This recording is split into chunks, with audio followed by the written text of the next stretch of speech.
Hello and welcome to Some of My Friends Read Comics. We've got Vince. What do you want me to do? Sue Electro for assault with a battery? Oh my god. We've got Chris. Objection to that. Great. And I'm Kia. Hi. Welcome to the show. We're talking about everybody's favorite lawyer in the comics. Yeah. Woo. She-Hulk. Is this She-Hulk's first? No, it's not, because there was like a sensational She-Hulk series in the 80s or something like that. Yeah, I think it's her third series. Okay. We are reading her third, maybe, series from 2004, which was just titled She-Hulk.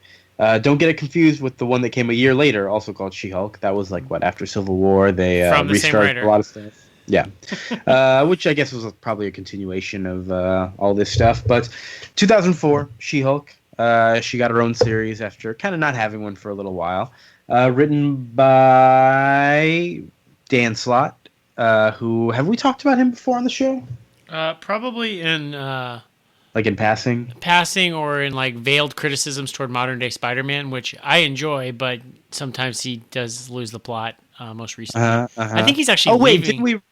didn't we read his Great GLA. Lakes Avengers? Yeah. That's right. We did do some of that. I like his funnier stuff when he's not taking it too seriously. I think maybe Spider-Man, you give him too much control over something kind of important. Maybe it's not as fun, but when it's kind of a side character that he can goof off with, I'm having a good time. She-Hulk, I'm having a good time here. I know I'm spoiling our in segment, like, do you like this? And I'm like, I didn't read this back in the day, because I started reading comics in 2004, and I read like a lot of like garbage.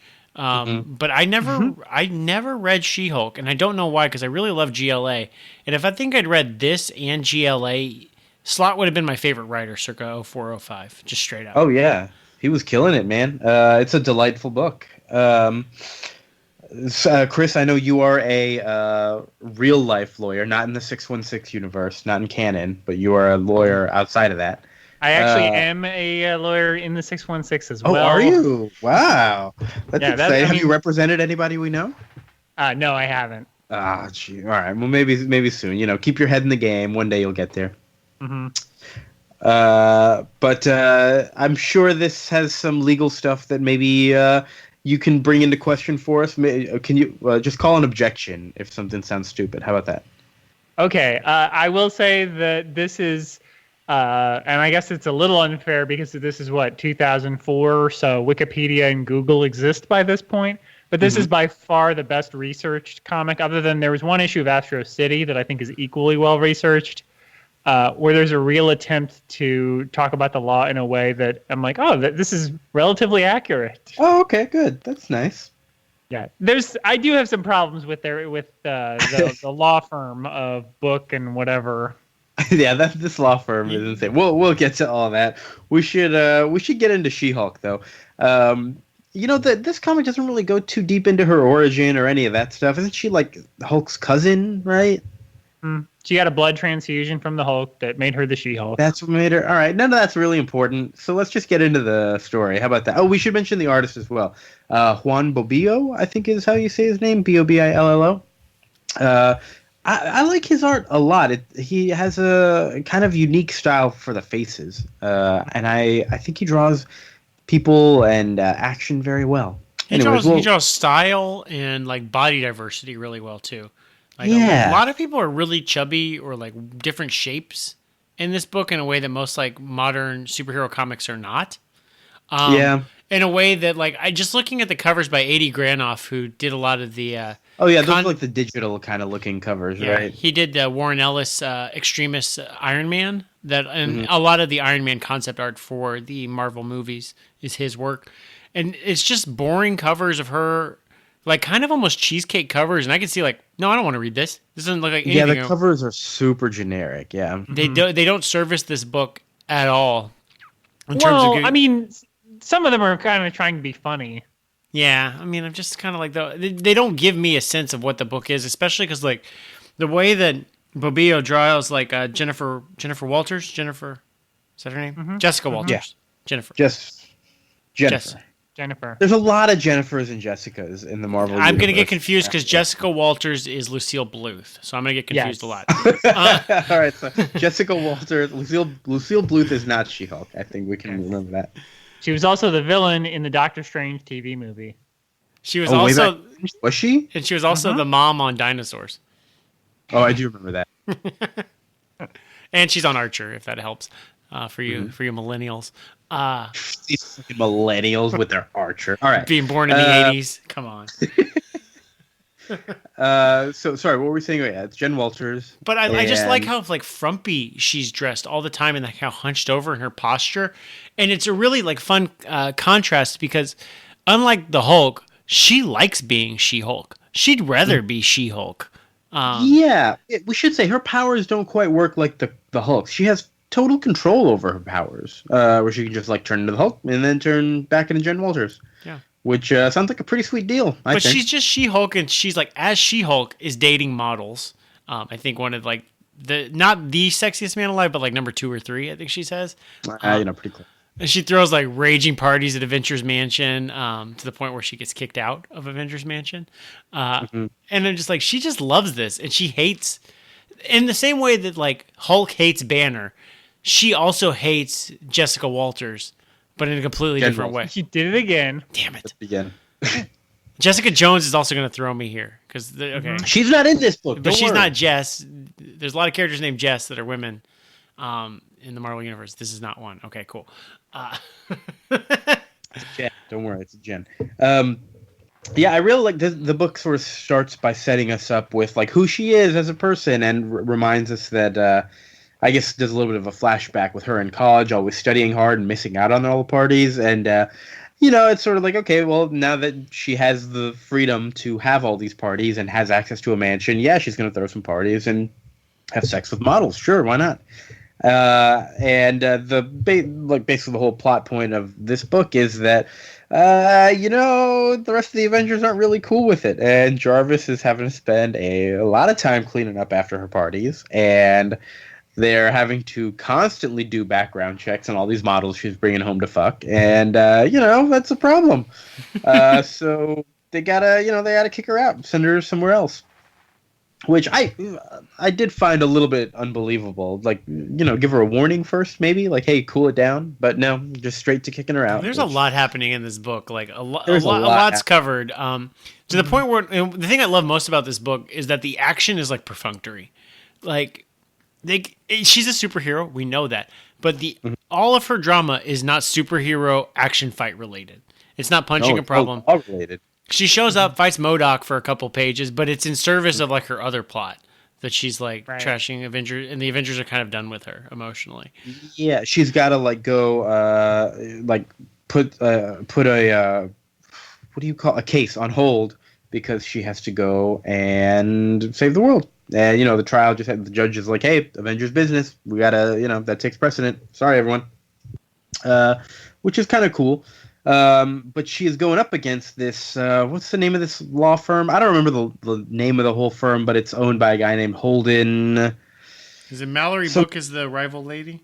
Yeah, Mallory Book is like her rival, yeah. Holden, I want to say Holden Caulfield, but I know that's not right.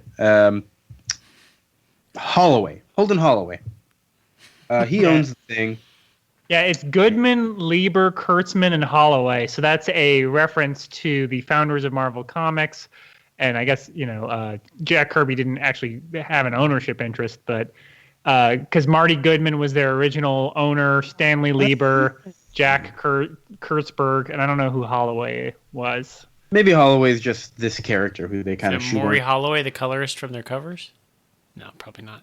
Well, it wouldn't have been from the 1960s Marvel, but the other 3 are. All right. Thanks for the history lesson, Chris. Good job. I had no idea that was a Easter egg there. There's a lot of little what Easter I'm here eggs for floating around this book that I did notice, and just sort of a lot of references to the past, some of which I have issues with. We'll get to those. I have literal issues with it in the book. Oh, wow. Oh, my God. So she wins this case, and Holloway basically says, all right, we're going to declare a mistrial because She-Hulk just saved every juror's life. So, of course, they're going to go along with her thing. And so, not fair, blah, blah, blah. So her life is basically terrible. She's, her last case was all fucked up now. She kicked out of Avengers Mansion. Not kicked out of the Avengers, just can't live at the mansion anymore. Doesn't have a place to go, and she's drinking at the bar when Blizzard shows up. Oh my god, this guy, and he is boy, he's just kind of a shitty supervillain. So they sit and have some drinks together until he gets drunk. That's I've never seen a hero defeat a villain by getting them so drunk that the cops can just kind of show up and take them away. I think that worked pretty darn well. Yeah, and she does this a few times in the book. She's like, y'all could have this fight. She's like, fuck that. I got a better plan. Let's just go get drunk. She does that with somebody else. I think she does it with Scorpion later in this book. It's just nice. Like, she talks her way out of problems. She's the Hulk. She's She-Hulk, and she talks her way out of problems. She's good at it. And then that Holden Holloway guy shows up and offers her a job at his law firm. Oh, how sweet. She's going to go be a law firm at the super place.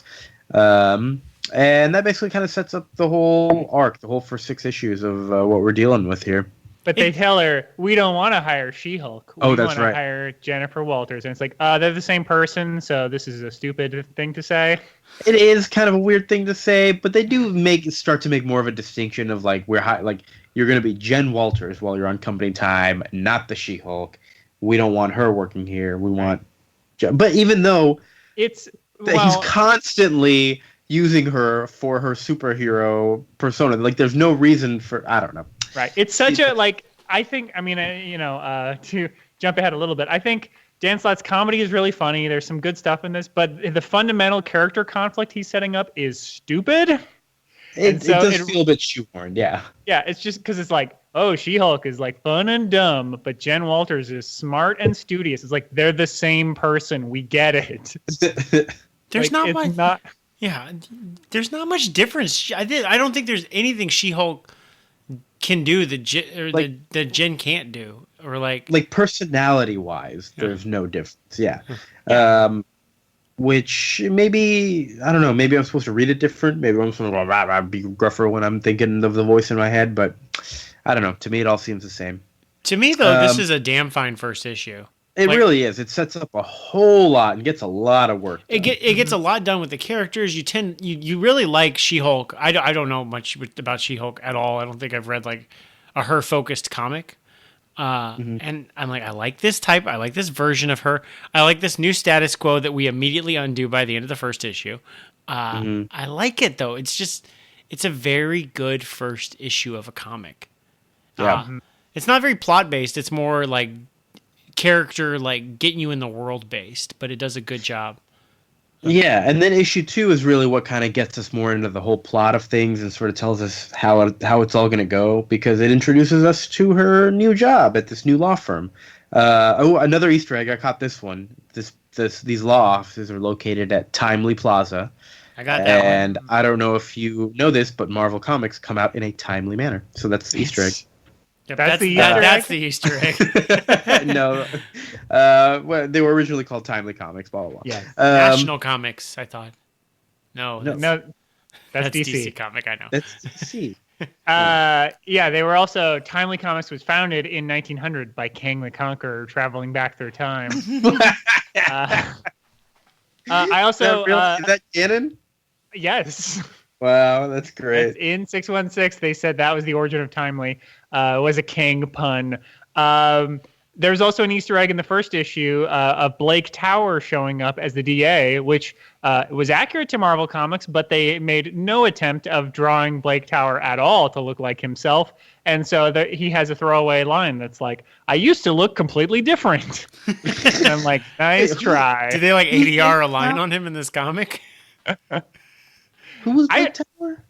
I don't know if that was intentional. I get the feeling it was intentional, but it's just silly. If he was the DA that fired Jen, and he's like an old bald man in that issue, and it's like every other Blake Tower appearance is, I mean, he's the guy that ran against Foggy Nelson when Foggy Nelson was the DA. Oh, yeah. And he's just like a handsome blonde attorney. And he also, to flash back to our Amazing Spider-Man 400, he's the one who prosecuted Peter Parker in Amazing Spider-Man right around that time.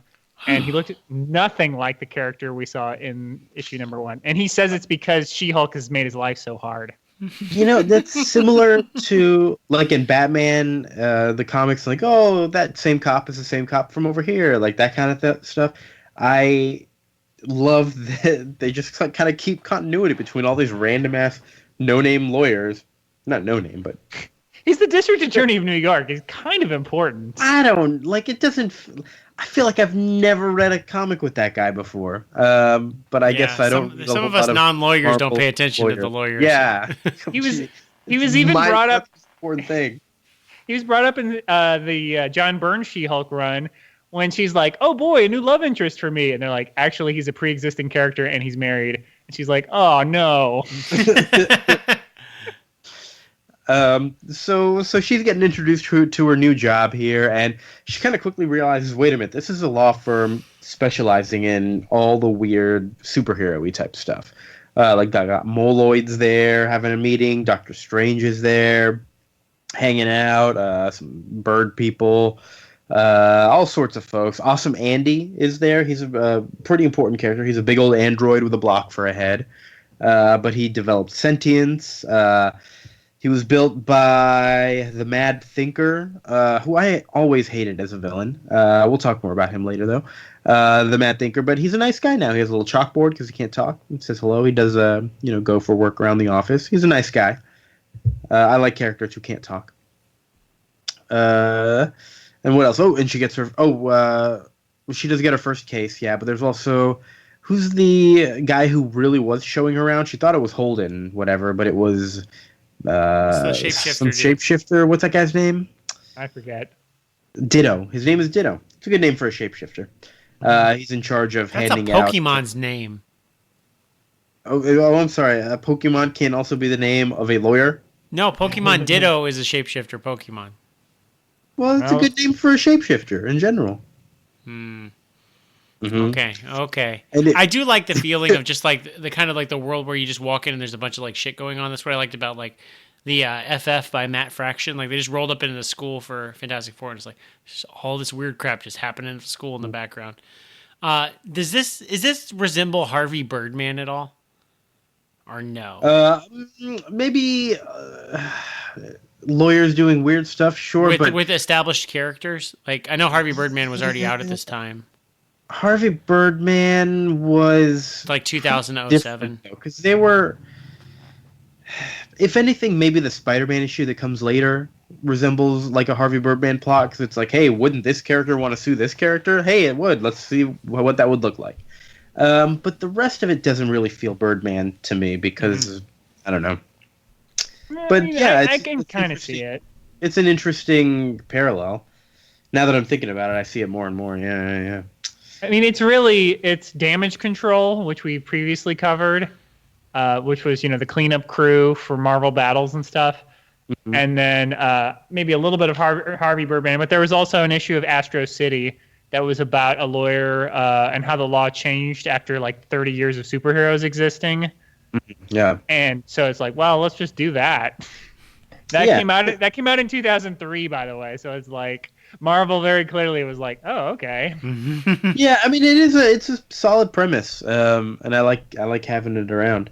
Anyway, she gets her first case, Danger Man. It's a guy whose name was Dan Germain, and he gets nuclear whatever on him at work, turns into a hero, but it's causing him all sorts of troubles in his personal life, and so that's the case.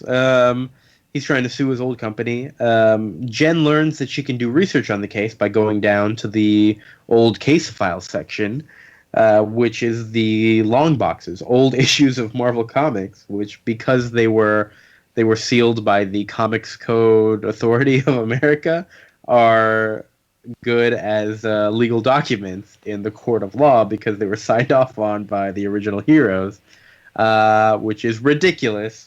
Mm-hmm. But I need to remember to try this.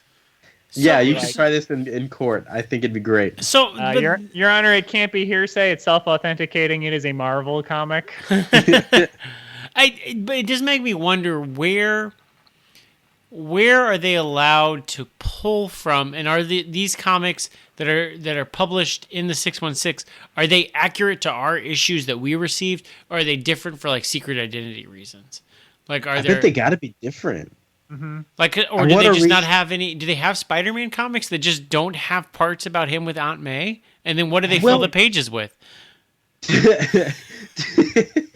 Do you remember there was one year where Marvel did do like they published a series of comics that were like meant to be published within the Marvel universe?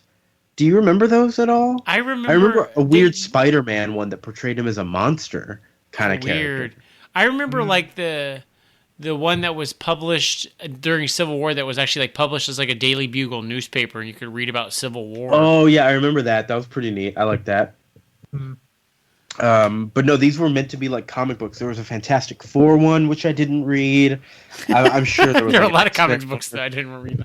Chris, what were you Yeah, about to yeah, say? yeah. But I think I only read that Spider-Man one. But I remember it being like pretty neat. Like I remember enjoying it. Um, but yeah, it doesn't jive with this idea that all the heroes are licensing everything exactly as we've read it. It's a little strange, a little bit of suspension of disbelief. But she's kind of she's doing her work. After work, she goes and hulks out a little bit. 'Cause she's like, oh, I needed that. I like being the Hulk more than I like being Jen. And this guy is kind of like, I don't know, I don't really like the way a lot of these plots resolve. Mhm. Like, okay, he makes up with his wife. They have some therapy. Everything's gonna be okay. Yeah, I like the idea of it being a one and done, but I don't know. I wanted a little bit more from that story. Yeah. I maybe wanted us to follow Danger Mane a little bit and see what happens to him, because it was just like, all right, he accidentally rolled over in his sleep and broke his wife's arm. Like, okay, that's sad, and I get it. She's not into it anymore, but they're gonna have therapy. Neat. I just wanted a little something more out of it. And I will say the most unrealistic part is they get an $85 million settlement. Come on, you don't think that would have should been be possible? more or less? way less. Way less? Way like if he died, you wouldn't get $85 million.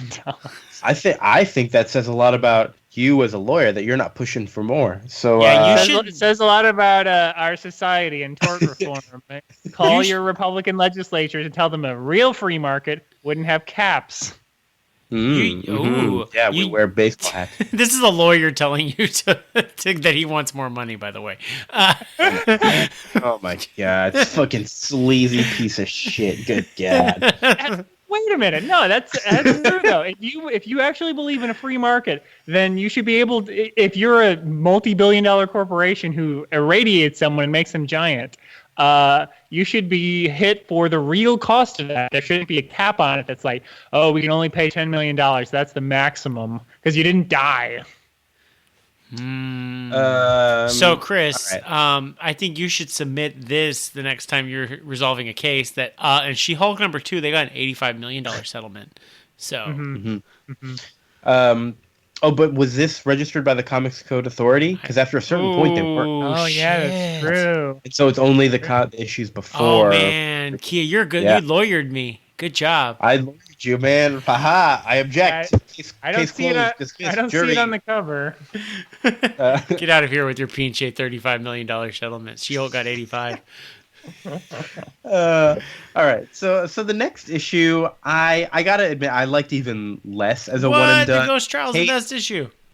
The Ghost one? You really like that one? It's my favorite one. All right. Why don't you tell us what happens, Vince? Well, let's go back to here. So a ghost or a guy, a guy is killed, but he comes back as a ghost, and he wants to be a witness in his own in the murder trial about him being murdered. And She-Hulk has to argue that because other people have come back from the dead, most recently her good friend Ben Grimm, and Doctor Strange a few times, that because he may come back from the dead, his ghost form is still technically could be a person that could like be in a trial. And I was like, She-Hulk, you got me. I like it. But then it's like also like a murder mystery because like she gets the guy, she pins it, the ghost says who it is, but the ghost is apparently lying because it was actually somebody else that he wanted to get the death penalty so then they could be with him forever in ghost life. And I'm like, yeah, okay. that's the part that was very strange to me. He tries to pin it on his ex-girlfriend who he wasn't spending enough time with, saying, oh no, she did it to me. Now give her the death penalty so that we can be dead together forever. Which, not the case. Was it really the first guy that they thought it was? Like, who really killed It, him? it was weird because it was the girl. It was the first guy, I think. Okay. Or no, or the guy may have done it to himself. It may have been a suicide. I'm not sure. But Well, there was like a guy in the shadows at the beginning, so it had to be somebody. the other thing that was confusing though to me is that she put him up on. She put the ghost on the stand, not knowing what the ghost would say, which doesn't seem very accurate to what I know from other law movies and TV shows. Chris, is that You got what accurate? I was gonna say. I'm sorry. Repeat your question. She put the ghost on the stand and then was surprised what the ghost said. Like she didn't. Yeah. Like if I'm gonna like argue to get this ghost to show up for me, like I better know damn sure that he's gonna give me good stuff, and then I can predict what the ghost is gonna say because she seems surprised by it. Yeah, it's bad lawyering to call a witness to a stand with no idea what they're going to say. Here's one of my issues with this issue. They at the point where they're kind of arguing that hey, a ghost should be able to testify because we've all been ghosts, blah blah blah. A bunch of people have been ghosts. They bring into question the Infinity War, which we read for this show, right? Where half the people on Earth die and get brought back to life later. But if I'm not mistaken, doesn't everybody's memory kind of get erased and brought back to kind of like normal before all that happened at the end of that issue? So like nobody remembers that war happened as is, even the heroes. But Ben Grimm is like, oh yeah, half the world was killed. And then they're like, all right, hey, who here in this courtroom died? And like just random civilians are raising their hand like, wait a minute, I thought we didn't remember that event. But now everybody remembers that event? That gave me pause. I wanted to run that by y'all. I like how we all have problems with this that are like, well, we'll accept the supernatural aspects of it, but still if the supernatural aspects happen, this would not have happened. Well, it's like you got to follow the rules of the universe. Yeah, like, and I love that. I love that. Life if they forget about it. I do like how we're totally on board. Like, yeah, but I still want some realism here, and I like that. And that's what I like about this book in general. Is like we got some crazy bullshit, but we're gonna try to apply some logic to it. And I like that. I really like this book. And I think maybe that's why I couldn't get behind that issue too much. It had like the least or like character development. It did have a little bit of her kind of teaming up with that other lawyer, the rival of hers, whatever her name is. Mallory Book. Mallory Book. Mallory is the name of Jessica Walters' character on Archer. Oh my god. It makes you think we have like an exception to hearsay for dying declarations where because there's obviously no cross-examining someone who dies, anything they say right before they die is admissible in court even if it would otherwise be hearsay. Does that apply if you become a ghost? Interesting. Because it seems like now we can cross-examine you, so your dying declaration should probably not count anymore. Oh. Well, we can get this post-life testimony. Post-life testimony. That's a good... You should go into that field of law. Right. But I also... I mean, I think there's some issues with the logic of this issue a little bit, but I think what more confuses me is what kind of law does She-Hulk practice? Like, last issue, she was getting an insurance settlement, and I'm like, oh, okay, so she's going to do stuff like this. And then this case, it's like, now you have to solve a murder mystery. I'm like, it's anything, man. That's not anything. Like, what are you talking about? Isn't that what every lawyer does? Just whatever comes. Yeah, hey, look, if you're not getting $85 million settlements, you got to take whatever comes, man. And I resolve every case. They drop it off on my desk Monday, and I'm like, Friday, I'm like, case closed. And I solved the murder. Good for you, Chris. I didn't know you solved murders. I'm proud of you. Yeah. Well, I have to do it a lot. There's a lot of murders that have to be solved. We should move on to the next issue here. One of the things we haven't really talked about is that everybody who works for this law firm is also set up in like a dorm, or at least all the superheroes are. But She-Hulk lives across from a non-powered guy named... I always remember Pug. It's like Pugliese or something like that. But they call him Pug. But he's got the hots for She-Hulk and is like a little bit of a sweet boy trying to set up a date, but a little bit friend-zoned. And he at one point had told her the story about how Spider-Man saved his life, and so that's why he went into this kind of law.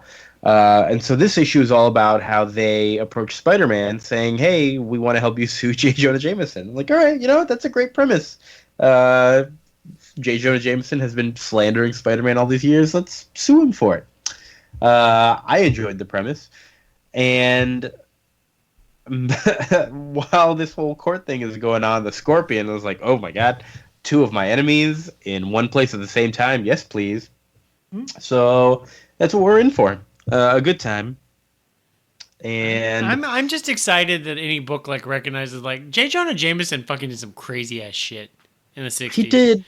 This book is filled with just references to the stupid shit he did. Of course, was responsible for creating the Scorpion, which is why the Scorpion's so mad at him. But he's a newspaper editor-in-chief who created supervillains and financed the Spider Slayers. Mm-hmm. I think we brought it up on the show before, but his wife Marla, like one time she was giving Jameson a hard time about all the crazy stuff he's done. It's like, he literally met you because you became his replacement Spider Slayer creator. That's how y'all met. I like. Well, we should also mention John Jameson is there to testify as well. That's J. Jonah Jameson's son, aka Manwolf. Is that his name? He's a wolf man of sorts, so Manwolf is probably a good name. But he reconnects with She-Hulk just as Pug is about to ask for a date. Oh man, too bad. And now She-Hulk can't be like lead lawyer because she's got a date with blah blah blah blah blah, and so Pug has to take lead, which I think is like she did that on purpose because she wanted him to have a good time with this.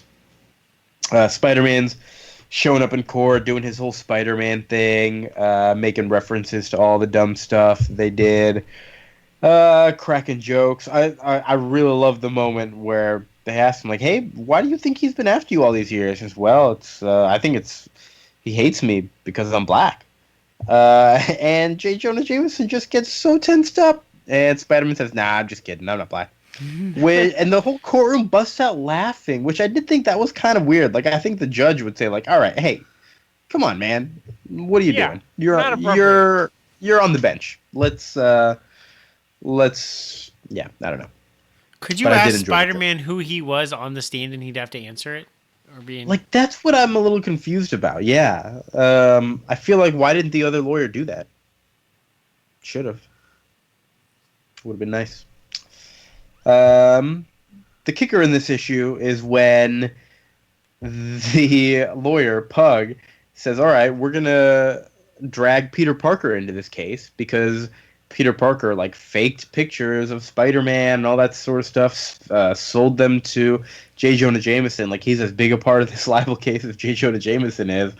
And so Spider-Man's like, "All right, maybe I should just settle," which was a pretty good idea.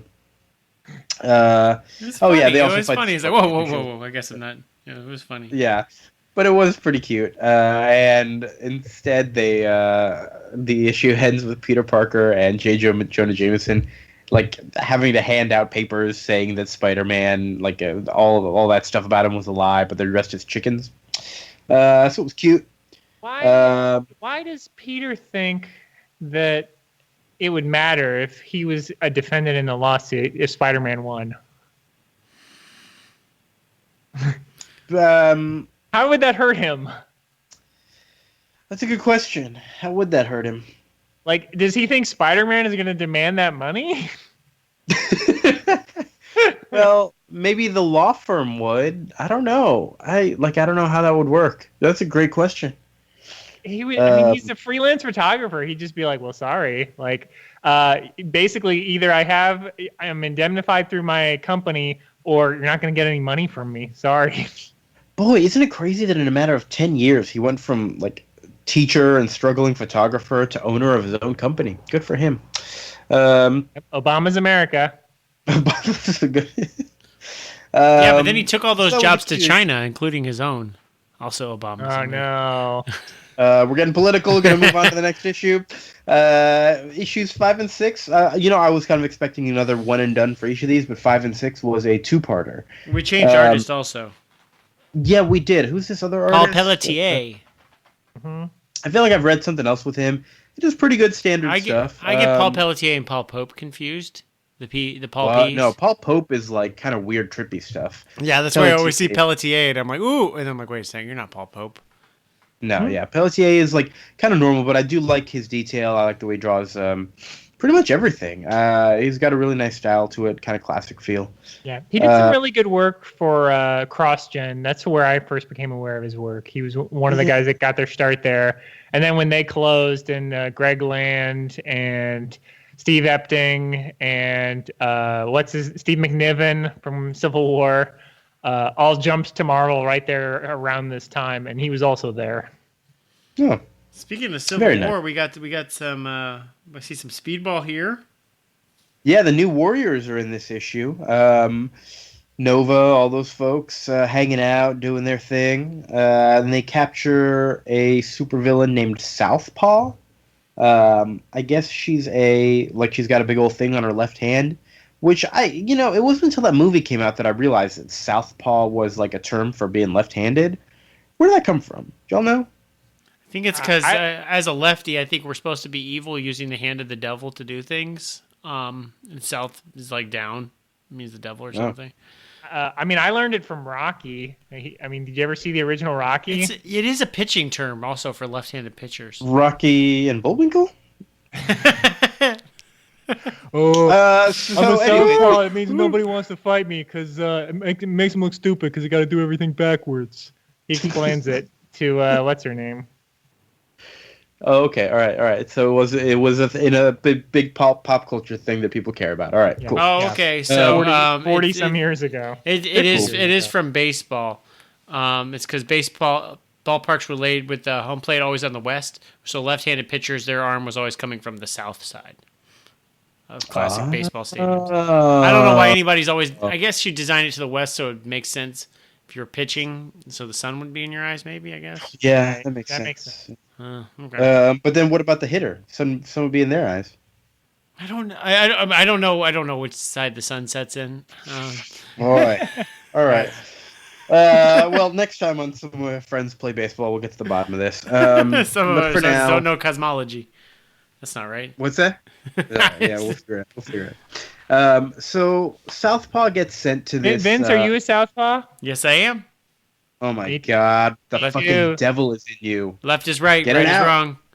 Me too. 2 against 1. Yeah. Wait, you're also with the devil? Oh my God. Well, I'm ambidextrous, but I learned to throw a ball left-handed. So I throw righty, hit lefty, and right lefty. You're just confused. See, no I wonder the devil got a grasp on you. You're so confused. I write with my right hand, throw with my left hand. Bad either way. What do you kick with, left or right? Usually right. Okay. I feel like the hand you write with is like the only important distinction for if you're right-handed or left-handed. I don't care what side you hit a bat with. I shoot a basketball with my left hand. So weird. Manu Ginobili is left-handed, and so am I. That's not a. It actually does matter in baseball. It's highly desirable. I'm trying to get Bruce throws a lot with his left hand. It's a more desirable. You're trying to put the devil in your son now? Oh my God! He's already there. He's a DJ. All right. Well, back to this issue here. But it's to useful purposes. All right, we got to get going. Southpaw gets caught by the new Warriors, and they send her to this prison, which is using Hank Pym technology to make all the villains shrink down, like basically downsizing that movie, but for a supervillain prison. I think that's a great premise for a movie. Way better than sending them to the negative zone. I think so. Yeah, they just all hang out tiny. But hey, guess who's staying there? The Mad Thinker. I do not like the Mad Thinker as a villain because it's supposed to be a smart guy who can just like plan stuff really well, but somehow his ability to plan everything just turns into him being able to see the future, which is a little awkward for me. Like, he's just too good. How is that different than Taskmaster? Does Taskmaster just tell people what to do?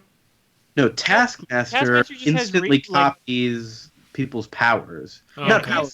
super Like reflex fighting. matching. Yeah. Copies their Okay. fighting styles. That's nothing to do with. Yeah, the Mad Thinker is like, you see, Reed Richards, I calculated that in 3 seconds you would drop that thing over there because I know so much about your personality and how often you drop shit, I guess. I don't know. And then I Like calculated that I would spend 5 seconds being an asshole to you, which would then make you do this. Right, like that kind of. Okay. I hate that. But it doesn't like get me too. It doesn't worry me too much here. He did plan that Southpaw would get caught in prison, and that she would have some sort of a family connection, and that would help them and a whole bunch of other villains all escape at the same time. And so that's why he purposefully also got himself caught, so that he could help everyone else escape and get a bunch of money. And I'm like, all right, okay, great. The Wrecking Crew's here, though. The Wrecking Crew is in there. Oh, a tiny little Wrecking Crew. I love seeing all the little tiny villains being so small. They've been in so many of the episodes we've done. It's crazy. The Wrecking Crew is just, they just hang out everywhere. I love them. They're one of my favorite sort of goon villains to bring up whenever. So She-Hulk and this Holden guy, they go to talk to Southpaw, and Holden is like super vested in Southpaw, and we find out it's because that she is his granddaughter, and he's like, oh my god, you're in with the wrong crowd, you become a supervillain, blah blah blah, we're gonna get you out of here, we're gonna shut down this whole prison because, like, hey, shrinking people down, that's like, infringing on their rights. Is this safe, blah blah blah. At the very least, you gotta help, like, let me take my daughter out while we figure this out, or else we're gonna just shut you all down right now. All right, whatever. But during the course of all this, all these supervillains kidnap some, like, temporary shrinking gas that they have on hand, and they become even tinier. So they're able to sneak, like, onto a guard and, like, get transferred by The imagery handshake. in this whole issue is so cool. The way the little tiny really villains are great. just like fighting the prison guards, and they're like, "Let's go!" But we're all tiny. And so they're on She-Hulk's body, being super, super tiny, and they escape with, like, that. It's great. That's so And then novel. later- That's such a is. novel, It's a like, great way idea. to use, like, shrinking technology in a way that I hadn't really considered before. Like, in a lot of different ways, for cool imagery, for, like, a cool plot, for, like, a sneaky way that you haven't seen before. I love it. It's really good. It's well done. And I think the second part of this story in issue 6 is where I really love it more, because Holden is like, okay, let me bring you back to full size. He sprays her with it's like a Pym gas that restores people, or I think that was no, Hank Pym is there. He's like, blah blah blah. What are you talking about? He does it, restores them back to full size, not realizing that all the villains were going to be on there as well, and accidentally restores all these villains to full size, except they are also still under the effect of that temporary gas, and so it's all these, like, slightly miniature villains running around these law offices causing havoc, and She-Hulk has to go track them down, and I love it. I could have done with just 6 issues of She-Hulk fighting miniature villains. It's great. Mm-hmm. Tiny Wrecking Crew, Tiny Rhino. Tiny. Also, the Mad Thinker runs into his creation, Awesome Andy, the android who we talked about. And he says, all right, this is the final part of my plan. Now that I am here, you are going to be back under my control, and you're going to help me escape, so help me escape. And Awesome Andy remembers how nice everybody at the law firm has been to him, and how much they love him, and he's, like, thinking about his daily commute to work and all that sort of stuff, and he's got a Yankees game to watch later, and he turns on the Mad Thinker, and it was a pretty nice moment. Yeah, he remembers like classic, like, Jack Kirby issues of, like, Fantastic Four, of the Thinker, like, setting him up to get his ass kicked. Oh, poor Awesome Andy. But yeah, of course, She-Hulk goes and tracks down all the villains and captures them. And what else happens? That's like pretty much it. She's having sort of second thoughts about this whole thing because Holden was like, not really fighting on the side of justice there. He was a little more concerned about family than anything. But by the end, she's like, well, all right, I guess that was okay. They did have a nice, touching family moment now. Awesome Andy still has the Mad Thinker's head. It was like a robot, I guess. Where did that come from? Matt Thinker makes lots of robots, and a lot of Yeah. times it's just a reveal that he's a robot. Yeah, all right. Matt Thinker was just a robot the whole time, but Awesome Andy took his head home. Damage Control shows up to do some cleaning. They're in this book as well. One thing that did not come back that I expected to come back, we forgot to mention it. In issue 2, Scarlet Witch is helping her kind of move out of the mansion, and says, Jen's kind of worried, like, I'm going to be Jen Walters all the time instead of She-Hulk. What if somebody who wants to do me harm just like shows up and does me harm?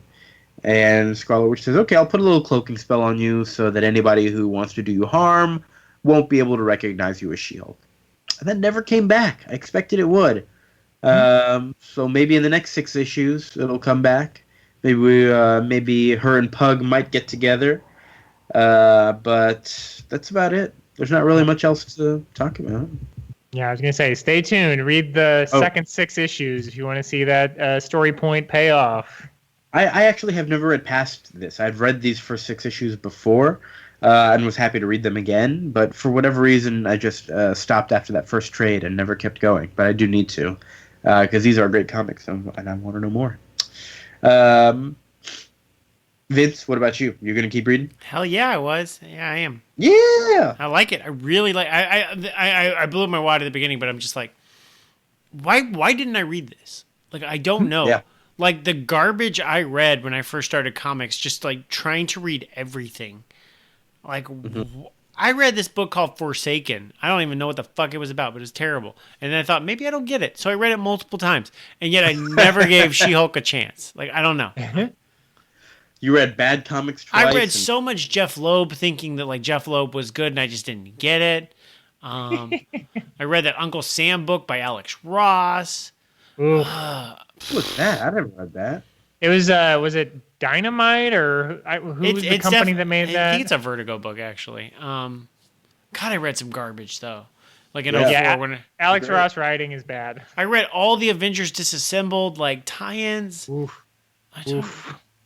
Oh, those tie-ins are worthless. Oh my god, no. They're bad. Why wasn't I just spending time reading She-Hulk? What was wrong with me? I don't know. Nobody told you to. That's what it was. That was my job, getting you into comics. No, and actually, like, Kia, you did like pirate a lot of comics for me in like 04, and She-Hulk was on there. I've never done such a thing. And I still didn't read it. You led me to water, and I'm like, I'm good. Yeah. You can lead a Vince to water, but you can't She-Hulk. I don't really have anything else to say about it. I really like it. Any problems that I mentioned were really just because they stood out because everything else was so good. But there's just like fun comics. They're fun to read. Pretty dense too. Like we talk about modern comics and how sort of, they're written for the trade, but mostly being one and dones, they're really pretty full things. I enjoyed them. And they have such a huge cast. There's so many characters in this book. I mean, there's She-Hulk, obviously, and then there's kind of like the main B cast of like the law firm and Pug and all those guys, and then there's just like whatever. Like, how many characters were in this last 2-parter between like the Wrecking Crew and Rhino and just however many people like were in that thing. I really like what this comic does with regards to villains, where it's like, all right, we don't need to spend forever talking about who this villain is. Just like show up, here's their basic deal, and that's good enough for right now. Like. You don't need to go into too much detail about all of it. If we do, sure, we'll get there. Like the Scorpion, okay, they've got some history with J. Jonah Jameson and Spider-Man. We'll get to that. But, for the most part, this is a guy who freezes, and he's going to get drunk. Great. That's all we needed to know. Like, yeah, and the fights are like the least important part of the book. Like those are not like the mystery and the core things. Those are something else she does in between pages that then like serve the conflict of the book. And the other stories, I really like it. Chris, you got anything else to say on the matter? I mean, I do really like it. Like I said, it does a better job than 95 to 99% of comics I've read as far as dealing with legal issues. Like, as a lawyer, it's fun to go back and read Daredevil comics because it's like, what are you talking about? Because they clearly are just like, what do lawyers do? I don't know. They object to things. Yeah, there's a lot of reading people's heart rates and being like, I know you're lying. And it's like, okay, that's kind of a a weird power move. But anyway, I do think, I don't know, like I hate to kind of nitpick it, and I do think it's a fun series, but I really don't like the arc of this first year of comics, which is, Dan Slott creates, I mean, because I really like She-Hulk coming into this series. Like, she's one of, like, I like the Avengers. I always liked her on the Avengers because she's always, like, funny and, like, smart and fun. And so the first issue of this really played up the, like, oh, like, she's, like, pretending to be stupid or whatever, or she's just, I guess, partying too hard. But in service of a resolution that I think is stupid, that I can see coming from a million miles away, which is like, they're both you. Like, you have to embrace this part of yourself, blah, blah, blah. It's like, it's so dumb. And it takes her out of, like, to me, the fun part is that, like, she is a, like, badass, awesome lawyer who also is, like, 6'7" and green. Like, I think that's cool.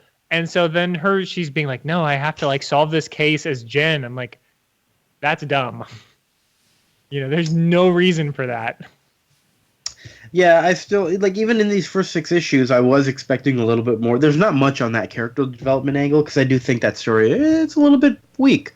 But I kind of think Dan Slott knows that, so there's not a whole lot of that in these first 6 issues, which is okay by me.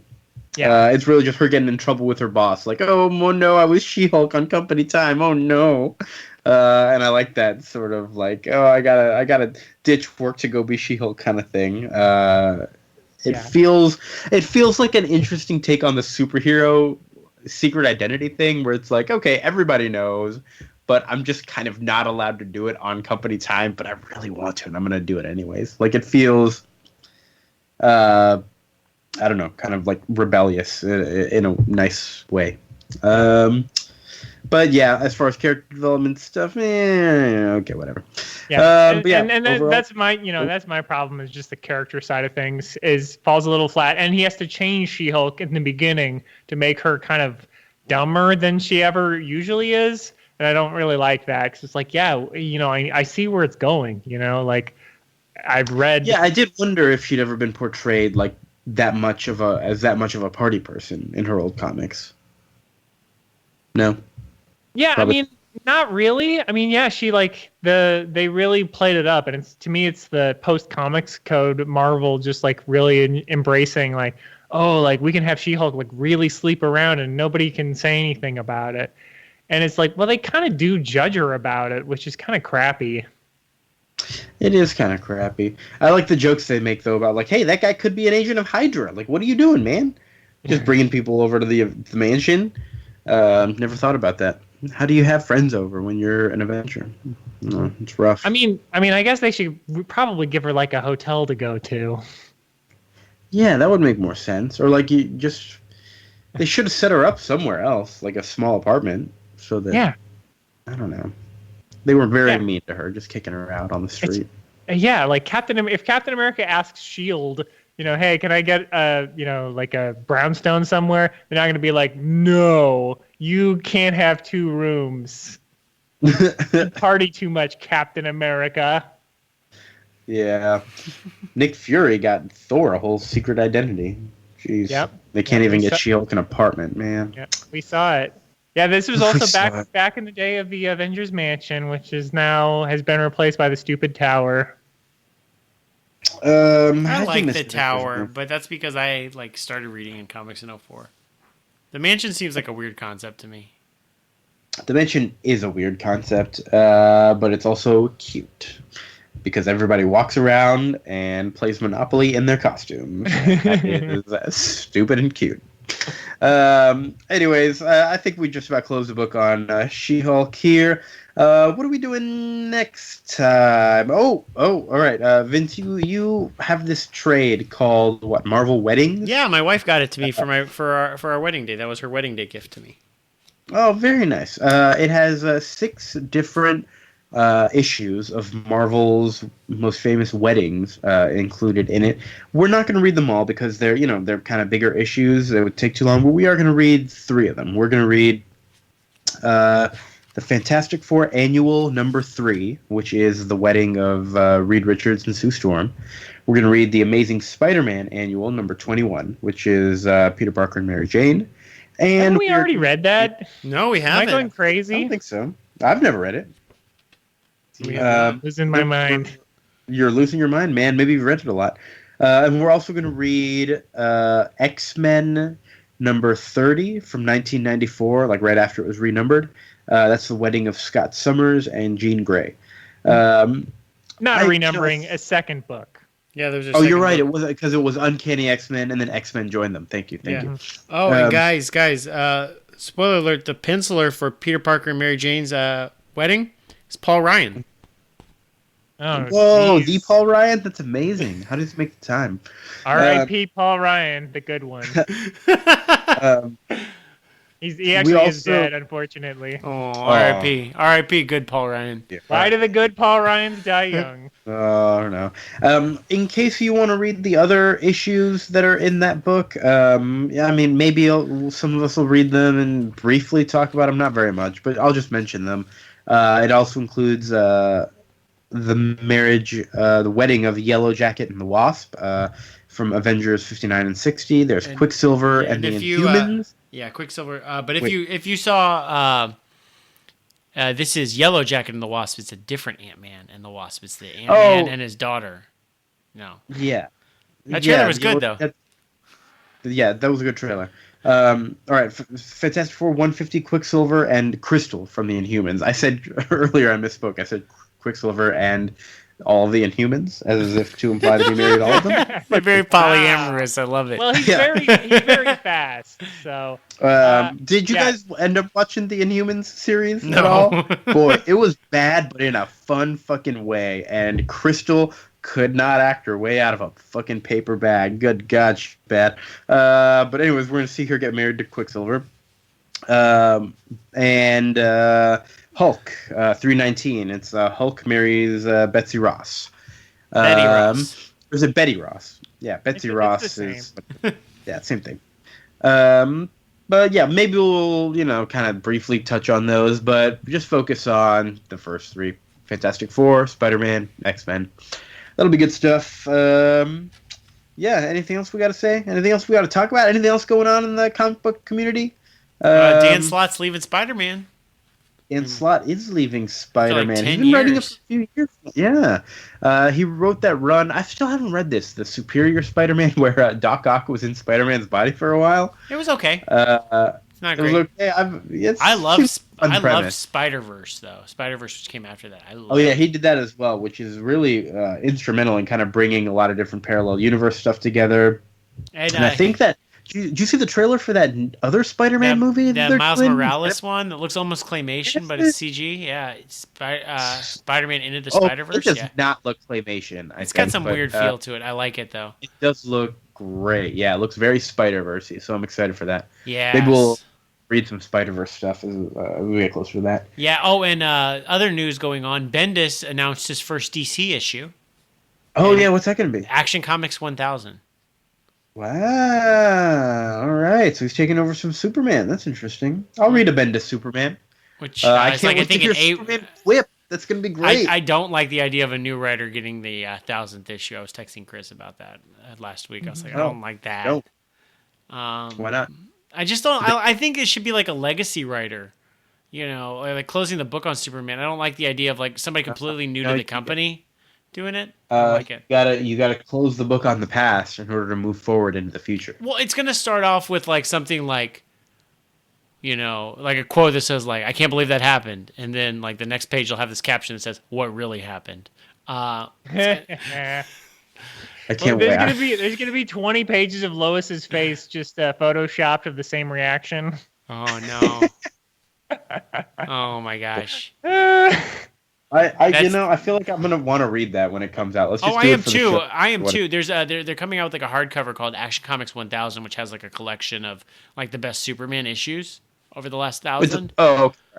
Yeah. It's not just like a hardcover of one issue. That'd be weird. That would be even cooler. But just to fuck with your long boxes so much, like an oversized hardcover just in the middle of your long box. Yes. I haven't. But they did collect like the best Superman issues in this volume in April, which might be worth checking out for our show. Maybe we'll do that. Yeah. All right. Cool. It doesn't have Superman versus Muhammad Ali though, so it's not. The only good Superman issue ever written, and the only good Muhammad Ali issue ever written. All right, I think we're done here. I'm sick and my nose is starting to run here, so we need to stop this. You guys got anything else you want to say? No. Nope. No. All right, let's end this. For Vince and Chris and myself, Kia, thank you so much for listening. We love you. Objection. Stay healthy. Object to everything. Overruled. Nobody. Overrule everyone. The truth is out there. See you next time. The truth is out there. Love you. Bye.